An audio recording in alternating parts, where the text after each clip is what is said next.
80 লাখ বই আছে, কিন্তু ভয়ের কারণ হয়ে দাঁড়িয়েছে মাত্র একটি বই। এটি কোনো সাধারণ বই নয়, এর ওজন একজন পূর্ণবয়স্ক মানুষের সমান এবং এর পাতা উল্টাতে গেলে আপনার গায়ের ঘাম ছুটে যাবে। আর এর ভেতরে যেখানে অপেক্ষা করছে শয়তানের 8 মিটার লম্বা একটি জীবন্ত ছবি। ইতিহাস বলে এটি সন্ন্যাসীরা লিখেছে, কিন্তু কিংবদন্তি বলে এটি এক রাতে শয়তানের সাথে চুক্তি করে লেখা হয়েছিল। চলুন আজ ডুব দেওয়া যাক দ্য ডেভিল বাইবেলের অন্ধকার ইতিহাসে। সুইডেনের ন্যাশনাল লাইব্রেরি হলো বর্তমান পৃথিবীর অন্যতম বৃহত্তম বই সংগ্রহের কেন্দ্র। এই লাইব্রেরিতে অনেকগুলি অত্যন্ত বিরল এবং মূল্যবান বই রয়েছে, কিন্তু এই বিষয়ে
কারণে এটি প্রায় কিংবদন্তির মর্যাদা পেয়েছে এবং একটি খুব মানানসই ডাকনাম অর্জন করেছে, দ্য ডেভিলস বাইবেল, শয়তানের বাইবেল।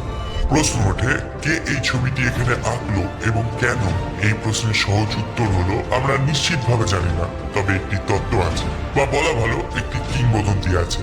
দেখুন, গত 8 শতাব্দী ধরে শুধু এই বইটি টিকেই থাকেনি, এর সাথে লোকমুখে চলে এসেছে একটি অত্যন্ত ভুতুড়ে গল্প।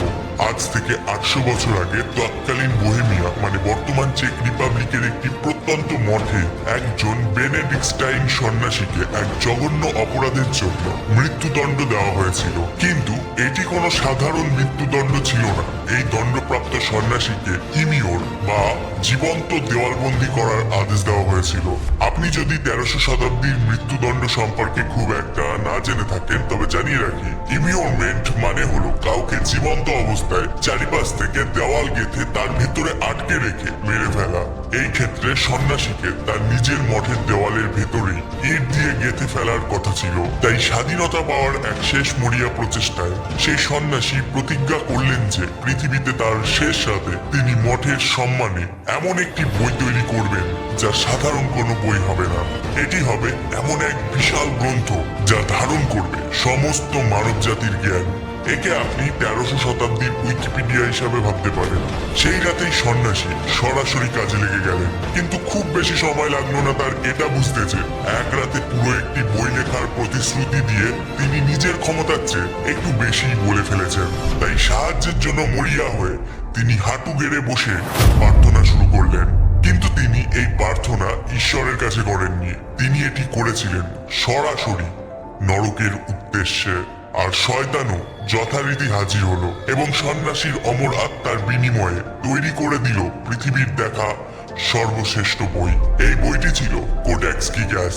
কথিত আছে বইয়ের আসল লেখকের মানে শয়তানের প্রতি শ্রদ্ধা হিসাবে সন্ন্যাসী পরবর্তীকালে শয়তানের ওই ছবিটি যুক্ত করেছিলেন। আমি জানি আপনি কি ভাবছেন, শয়তানের লেখা বই? সত্যি?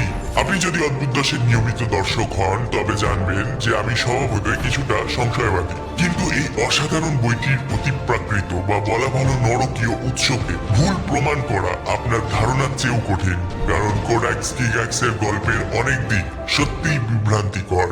বইটিকে দিয়েই শুরু করা যাক। মধ্যযুগে একটি বই লেখা কোনো ছেলেখেলা ছিল না। এটি ছিল অবিশ্বাস্যভাবে সময় সাপেক্ষ একটি কাজ, যার জন্য অনেক ভিন্ন ভিন্ন দক্ষতার প্রয়োজন হতো। লেখা, ছবি আঁকা, ধর্মতত্ত্ব, এমনকি রসায়ন বিদ্যাও জানতে হতো।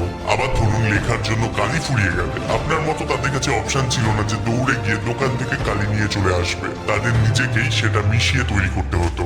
এইসব কারণ এবং আরো অসংখ্য কারণে মধ্যযুগীয় পাণ্ডুলিপিগুলোর বেশিরভাগ বেশ কয়েকজন সন্ন্যাসী মিলে মাস বা বছর ধরে কাজ করে লিখতেন। কিন্তু কোডেক্স গিগাস আলাদা। গবেষকরা এই বিশাল বইয়ের পৃষ্ঠাগুলো অধ্যয়ন করেছেন এবং একটি মাথা ঘুরিয়ে দেওয়ার মতো সিদ্ধান্তে এসেছেন। অস্তিত্বে থাকা এই বৃহত্তম মধ্যযুগীয় পাণ্ডুলিপিটি সম্পূর্ণভাবে একজন মাত্র লিপিকরের লেখা, যার দক্ষতা ছিল অসাধারণ। ছাপাখানা আবিষ্কারের আগের দিনগুলোতে একটি বইয়ের কপি বার করতে হলেও তা লিখেই নকল করতে হতো। এটি ছিল অত্যন্ত কষ্টসাধ্য কাজ, যা শারীরিক ও মানসিক উভয়ভাবেই ক্লান্তিকর। স্বাভাবিকভাবেই শব্দ বাদ পড়া, বানান ভুল এবং অন্যান্য ত্রুটি অত্যন্ত সাধারণ বিষয় ছিল। কিন্তু কোডেক্স গিগাস একটি বিশাল পাণ্ডুলিপি, অথচ এতে উল্লেখযোগ্য কোনো ভুলই নেই। অনুমান ভিন্ন ভিন্ন হতে পারে, তবে অধিকাংশ বিশেষজ্ঞ বিশ্বাস করেন যে এই আকার এবং জটিলতার একটি বই তৈরি করতে একজন লেখকের দৈনিক পরিশ্রমের প্রায় 30 বছর সময় লাগত, যা একজন ব্যক্তির পক্ষে সম্পূর্ণ জ্ঞানের সাথে এতটা ধৈর্যের সাথে এতটা সময় ধরে লেখা অবিশ্বাস্যের চেয়েও বেশি কিছু। বলা যেতে পারে প্রায় অসম্ভব। এখানে শুধু ভুলের অভাবই একমাত্র চোখে পড়ার মতো বিষয় নয়, হাতের লেখার গুণমানও দেখার মতো। এর শুরু থেকে শেষ পর্যন্ত অবিশ্বাস্যভাবে একই রকম।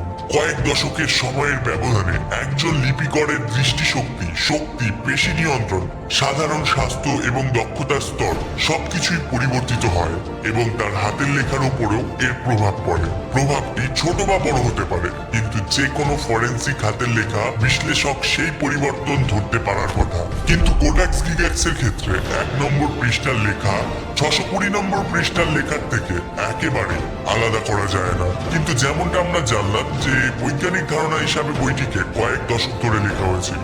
এই সব কিছুকে একসাথে করুন। পাণ্ডুলিপির অবিশ্বাস্য আকার, এটি একজন মাত্র লিপিকরের লেখা এবং তার হাতের লেখার গুণমান, ধারাবাহিকতা ও নির্ভুলতা। আমরা কি এক সত্যিকারের রহস্যের মুখোমুখি হচ্ছি, নাকি যিনি এই জিনিসটি তৈরি করেছেন তিনি ছিলেন প্রায় অতি মানবীয়? সাহস করে বলা যায় হয়তো অলৌকিক বা অতি প্রাকৃত।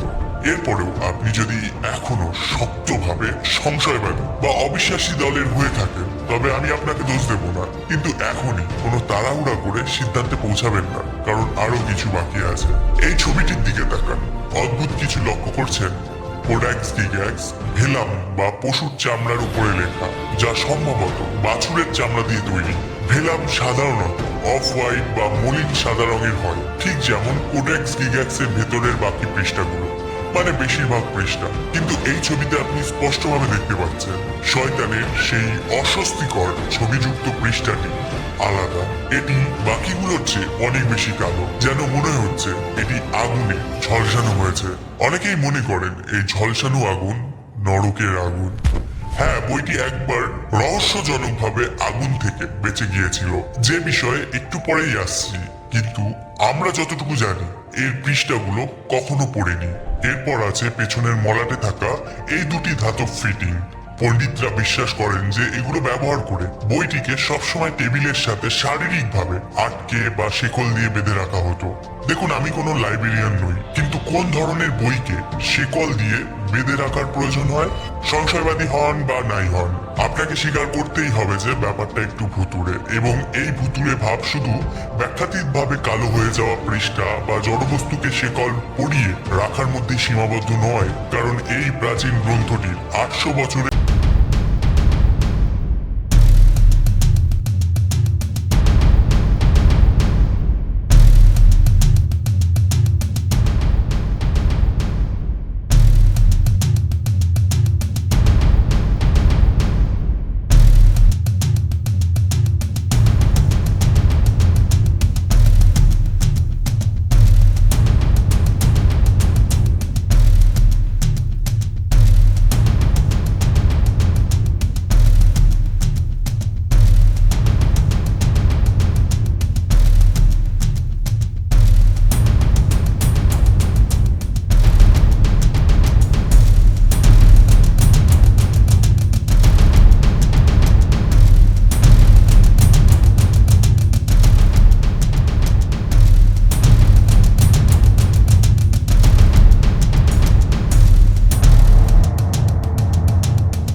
নিজের তৈরির গুজব সব মিলিয়ে কোডাক্স গিগাক্স ছিল তার পছন্দের তালিকায় একদম উপরের দিকে। তাই তিনি এটি সংগ্রহ করলেন। আসলে তিনি 1954 সালে মূলত এটিকে চুরি করেছিলেন এবং এটি দ্রুত তার সংগ্রহের রত্ন হয়ে ওঠে, যে সংগ্রহকে এখন সর্বকালের অন্যতম সেরা শিল্প সংগ্রহ হিসাবে বিবেচনা করা হয়। কিন্তু অবাক করার বিষয় কি জানেন, শয়তানের বাইবেল হাতে পাওয়ার কিছুদিন পরেই দ্বিতীয় রুডলফ পাগল হয়ে যান।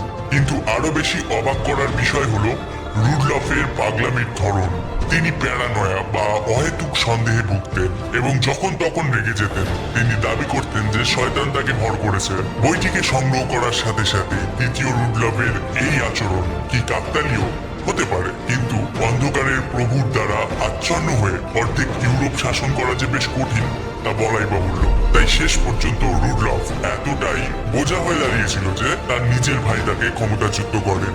সিংহাসনচ্যুত সম্রাটকে প্রাগ ক্যাসেলে বন্দি করে রাখা হয়। সাথে ছিল কোডাক্স গিগাক্স এবং তার বাকি সংগ্রহ। এর মাত্র 9 মাস পরেই তিনি সেখানে মারা যান। কোডাক্সটি স্টোর রুমে ফেলে রাখা হয় এবং কয়েক দশক ধরে সেখানেই পড়ে থাকে। কিন্তু এই ধরনের বই বেশি দিন বাক্সে বন্দি থাকার জিনিস নয়। দ্বিতীয় রুডলফের মতোই সুইডেনের রানী ক্রিস্টিনা ছিলেন শিল্পের বিখ্যাত পৃষ্ঠপোষক এবং বইয়ের প্রতি তার বিশেষ আগ্রহ ছিল। 30 বছরের যুদ্ধের শেষের দিকে তার জেনারেলরা বুঝতে পারলেন যে সারা ইউরোপ থেকে যুদ্ধের লুট হিসাবে মূল্যবান শিল্পকর্ম, বিশেষ করে বই পাঠিয়ে তারা তরুণী রানীর অনুগ্রহ লাভ করতে পারে। আর পুরো খ্রিস্টান জগতে কোডাক্স গিগাক্সের চেয়ে মূল্যবান কোনো বই ছিল না। 1968 সালে সুইডেন সেনাবাহিনী প্রাগ শহরে আক্রমণ চালায়, যা ছিল যুদ্ধের শেষ পদক্ষেপ। এই পুরো আক্রমণের মূল উদ্দেশ্য ছিল দ্বিতীয় রুডলফের সংগ্রহ এবং বিশেষ করে কোডাক্স গিগাক্স লুট করা। সোজা কথায় এই জিনিসটার জন্য দেশগুলো আক্ষরিক অর্থেই যুদ্ধ করেছে। রানী ক্রিস্টিনা কোডাক্স গিগাক্সকে স্টকহোমে তার প্রাসাদে রাখেন, যা ট্রে ক্রোনার বা 3 মুকুট নামে পরিচিত ছিল। বিশাল এই প্রাসাদটি প্রায় 4 শতাব্দী ধরে দাঁড়িয়েছিল, কিন্তু কোডাক্স আসার 50 বছরেরও কম সময়ের মধ্যে এক ভয়াবহ অগ্নিকাণ্ডে পুরো প্রাসাদটি পুড়ে মাটিতে মিশে যায়। প্রাসাদের লাইব্রেরির 75% বই ধ্বংস হয়ে গিয়েছিল, অথচ 75 কেজি ওজন এবং সম্ভবত ডেস্কের সাথে শিকল দিয়ে বাঁধা থাকা সত্ত্বেও কোডাক্স গিগাক্স বেঁচে যায়। কিভাবে? গুজব আছে যে কোনো এক বড়বান ব্যক্তি লাইব্রেরি পড়ার সময় কোনো মতে এটিকে জানলা দিয়ে বাইরে ছুঁড়ে ফেলেছিলেন, যা নিচে দাঁড়িয়ে থাকা কোনো এক বেচারা পথচারীর গায়ের ওপর পড়েছিল। ঐতিহাসিকদের মধ্যে দ্বিমত আছে যে এই অংশটি আসলেই ঘটেছিল কিনা, তবে বইয়ের বাধাইয়ে এমন কিছু ক্ষতি দেখা যায় যা অনেক উঁচু থেকে পড়ার সাথে সামঞ্জস্যপূর্ণ। যাই হোক, ট্রে ক্রোনারের অগ্নিকাণ্ড থেকে বেঁচে যাওয়া বইগুলো শেষ পর্যন্ত সুইডিশ ন্যাশনাল লাইব্রেরিতে পুনর্বাসিত হয়, যেখানে কোডাক্স গিগাক্স আজও পাওয়া যায়। এই পর্যায়ে এটা বলা নিরাপদ যে এটি একটি জঘন্য রকমের অদ্ভুত বই। অজানা উৎস, অতিপ্রাকৃত দক্ষতাপূর্ণ লিপিকর, কালো হয়ে যাওয়া পৃষ্ঠা, পাগল সম্রাট, তালিকা চলতেই থাকে। তাই আসুন সত্যিটা মেনে নিই, শয়তান নিজেই এসে এই জিনিসটা লিখেছেন। কিন্তু এটা বিশ্বাস করতে হলে খুব কড়া নেশায় বুঁদ হয়ে থাকতে হবে। যেহেতু সজ্ঞানেই আছি, তাই চলুন একটু রহস্যের থেকে পর্দা তোলার চেষ্টা করি। সব থেকে ভুতুড়ে উপাদানগুলোর একটি দিয়ে শুরু করা যাক, শয়তানের ছবিযুক্ত এই অদ্ভুতভাবে কালো পৃষ্ঠাগুলো। আপনি হয়তো অনুমান করছেন যে ট্রে ক্রোনার প্রাসাদে অগ্নিকাণ্ডের সময় কোডাক্সের ওই পৃষ্ঠাটি খোলা ছিল, যে কারণে পৃষ্ঠাটি কালো হয়েছে। কিন্তু সত্যিটা আসলে এর চেয়ে সহজ। দেখুন, আপনি যখন ভেলা বা পশুর চামড়ার কাগজকে সূর্যালোকের সংস্পর্শে রাখবেন, তখন এতে একটি বিশাল কালচে আভা বা প্যাটিনা তৈরি হবে। স্বাভাবিক পরিস্থিতিতে পুরো বই জুড়ে এই আভা সমানভাবে থাকার কথা, কিন্তু কোডাক্স গিগাক্সের এই নির্দিষ্ট পৃষ্ঠা অন্যগুলোর চেয়ে অনেক বেশি বিখ্যাত, তাই এটি তার ভাগের চেয়ে অনেক বেশি সূর্যালোক পেয়েছে। শয়তানের কোডাক্সের পাতা নরকের আগুনে কালো হয়নি, মানুষের শতাব্দীর পর শতাব্দী ধরে চলা কৌতূহলের কারণেই ওতে দাগ পড়েছে। কোডাক্সটি সবসময় শেকল দিয়ে বেঁধে রাখা হতো। এই বিষয়টির ব্যাখ্যা আরো সহজ। দেখা যাচ্ছে এটি আসলে সেই সময়ের সাধারণ নিয়ম ছিল। সেই সময় সাধারণ বইগুলো অত্যন্ত মূল্যবান ছিল। পুরো লাইব্রেরি ধরে বইগুলোকে তাদের তাকের সাথে শিকল দিয়ে বেঁধে রাখা মোটেও অস্বাভাবিক ছিল না। আর কোডাক্স গিগাক্স তো ছিল মূলত অমূল্য, তাই এটাকে তালাচাবি দিয়ে আটকে রাখাটাই ছিল বুদ্ধিমানের কাজ। এরপর আছেন বেচারা বুড়ো দ্বিতীয় রুডলফ। কোডেক্স পাওয়ার কিছুদিন পরেই তিনি সত্যি পাগল হয়ে গিয়েছিলেন, কিন্তু তিনি হ্যাবাসবার্গ বংশের একমাত্র শাসক ছিলেন না যিনি তার মানসিক ভারসাম্য হারিয়েছিলেন। হ্যাবাসবার্গ বংশ ছিল মানব ইতিহাসের অন্যতম হাস্যকরভাবে ইনব্রিড মানে নিজের আত্মীয়দের মধ্যে বিয়ে করার একটি পরিবার। আপনি হয়তো ইতিমধ্যেই ইনব্রিডের কারণে হওয়া স্লেজ হ্যামারের মতো থুতনি লক্ষ্য করেছেন। মানসিক এবং শারীরিক সব ধরনের প্রতিবন্ধকতা এই রক্তরেখাকে জর্জরিত করেছিল। বাকি রইল আগুনের কাণ্ড। কোডেক্সটি ট্রেক্রোনার প্রাসাদের আগুন থেকে বেঁচে যাওয়া অল্প কিছু বইয়ের মধ্যে একটি ছিল, কারণ সব থেকে দামি জিনিসগুলোকেই আগে বাঁচানো যৌক্তিক, তা সেগুলোর ওজন 1 টন হলেও। আর এই বইটিকে নিয়ে তো যুদ্ধ হয়েছিল। এবার প্রশ্ন আসে যে তাহলে কেউ কেন জানে না যে এই বইটিকে কে তৈরি করেছিল? এর কারণ এটি 800 বছর পুরনো এবং মধ্যযুগ ঠিক রেকর্ড বা নথিপত্র সংরক্ষণের স্বর্ণযুগ হিসাবে পরিচিত নয়। আপনি হয়তো এখানে একটি প্যাটার্ন বা ধরন লক্ষ্য করতে পেরেছেন। কোডেক্সটিকে ঘিরে থাকা অদ্ভুত গল্পগুলো অবশ্যই এই বিশাল বইটিকে রহস্যের চাদরে মুড়িয়ে দেয়, কিন্তু এর যে কোনো একটিকে একটু কাছ থেকে পরীক্ষা করলে একটি সম্পূর্ণ যৌক্তিক ব্যাখ্যা বেরিয়ে আসার অপেক্ষায় থাকে। কিন্তু কোডেক্স গিগাক্স কিভাবে এলো তার ব্যাখ্যা করবার জন্য কোনো নারকীয় হস্তক্ষেপের প্রয়োজন নেই। মানে এই নয় যে এই বিশাল গল্পের কোনো রহস্য নেই, কারণ শয়তান যদি নিজেই ধারালো নখযুক্ত হাতে কোডেক্স গিগাক্স না লিখে থাকে, তার মানে সাধারণ কোনো রক্ত মাংসের মানুষই কোনোভাবে এটি করেছিল। আপনার সামনে যে বইটি দেখছেন তা এক সত্যি সাধারণ ব্যক্তির সারা জীবনের কাজ। সেই ব্যক্তি কে ছিলেন তা আমরা এখনো নিশ্চিতভাবে জানি না, কিন্তু দেখা যাচ্ছে যে পাণ্ডুলিপিটি নিজেই সেই কিংবদন্তির সাথে মিলে একটি সূত্র দিতে পারে।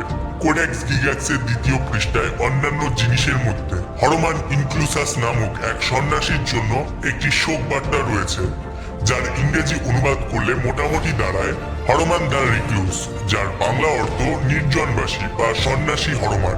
এখানে বেশ খানিকটা অনুমান এবং ক্যালকুলেশন জড়িত, তবে কিছু পণ্ডিত বিশ্বাস করেন যে এই নির্জনবাসী খড়কুনো হরমান হয়তো কোডেক্সটির মূল লেখক ছিলেন।